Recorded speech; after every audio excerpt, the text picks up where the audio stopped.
السلام علیکم friends, welcome back to my channel Laiba health tips.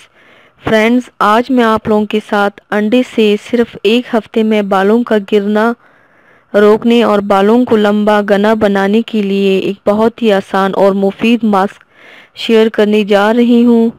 Friends, اگر آپ کے بال بہت زیادہ جھڑتے ہیں یا پتلے ہیں تو اس کے لیے آج میں آپ کو انڈے کے استعمال سے بہت ہی بہترین آسان ماسک کے بارے میں بتاؤں گی۔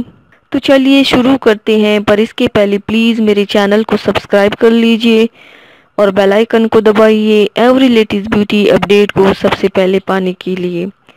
اس کے لیے آپ لوگوں کو چاہیے سب سے پہلے برتن میں ایک انڈا ڈالیں، اس میں 2 چمچ سرسوں کا تیل ڈالیں، 1 چمچ پیاز کا رس ڈالیں اور 1 چمچ شہد ڈالیں۔ اب ان سب چیزوں کو اچھی طرح سے مکس کر لیں۔ مکس کرنے کے بعد اس پیسٹ کو بالوں کی جڑوں اور پورے بالوں میں لگائیں، ہلکے ہاتھوں سے مساج کریں۔ 1 گھنٹے کے بعد بالوں کو شیمپو سے دھو لیں۔ اس ماسک کو ہفتے میں 2 بار استعمال کریں، آپ کو بہت زیادہ اچھا ریزلٹ ملے گا۔ بال گرنا بند ہوں گے، ساتھ ہی تیزی سے بڑھیں گے اور گھنے بھی ہوں گے انشاءاللہ۔ تو ویورز، تھینکس فار واچنگ۔ میری ویڈیو کو لائک اور شیئر ضرور کیجیے گا۔ ملتے ہیں ایک اور نئی ویڈیو میں، تب تک کے لیے اللہ حافظ۔